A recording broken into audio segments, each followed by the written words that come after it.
The recent severely cold temperatures serve as a timely reminder of the dangers of the homelessness crisis in the U.S.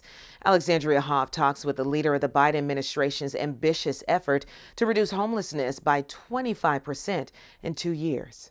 I came from paying for a two-bedroom, $2,200 a month, barely making $15 an hour, working 40-plus hours. So, I lost all of that, had to come here. For 2 months now, Sid has been living in a tent just 2 blocks from the White House. The Biden administration released an ambitious plan to reduce homelessness by 25% by the start of 2025. We need to be moving with urgency right now to get people stabilized, but we also need to close the gap on affordable housing. Jeff Olivet leads the agency that developed the plan. He said it will provide federal support for localities where the issue has reached a crisis level, with an emphasis on racial equity. Since the start of the pandemic, the crisis of homelessness has become more visible with the rise of encampments. They've become a major point of contention within urban communities. In many cases, they are cleared only for the tents to return again. When all we do is just sweep the problem away and cross our fingers, clear an encampment and hope it goes well, it is almost inevitably going to come back. Shelters were stretched thin this weekend as temperatures plunged across the country. In New York City, Mayor Eric Adams has called it inhumane to allow the homeless to remain on the streets in frigid conditions.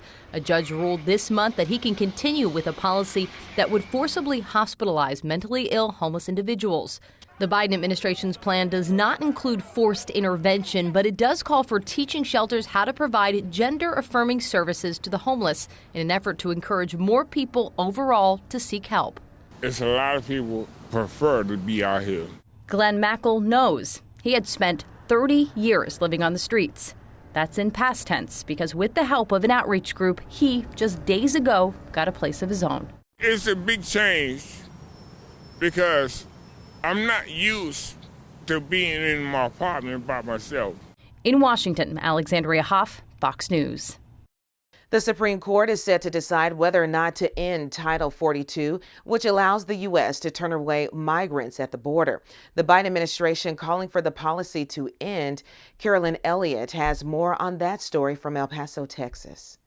The Texas Department of Public Safety tells us right now there are anywhere from 10 to 20,000 migrants waiting in Mexico for Title 42 to end so they can cross. Right now, we know that the state and the feds are trying to secure this border ahead of time.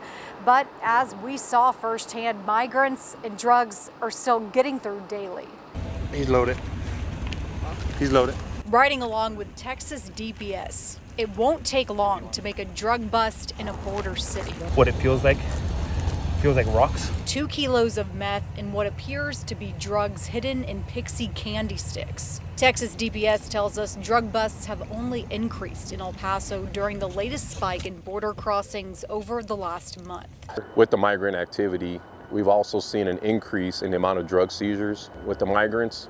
The drug smugglers also using this as an opportunity to cross drugs. Texas DPS tells us the problem could get even worse if Title 42 ends. Because of the mass increase that we've been having in the migrant activity, we also have the safety concern and public safety concern of the possibility of Title 42 going away. All they can tell us is that there's thousands up to 10,000s, and that we can expect when Title 42 goes away that they're probably all going to cross at one time. Texas DPS, Border Patrol, and the National Guard worked the holiday weekend, setting up new barriers to try and prevent a mass migration. But securing nearly 2,000 miles of the southwest border is a challenge. Because we don't know if Juarez, El Paso will be hit worse than maybe Eagle Pass, or maybe Reynosa through McAllen, around Brownsville. So we have to take everything on a day-to-day basis. We go to where the threat's at. Now the final decision comes down to the Supreme Court, which could happen any moment now. Until then, Title 42 will remain in place. In El Paso, Caroline Elliott, Fox News. Coming up next, we have your daily business headlines. Stay with us.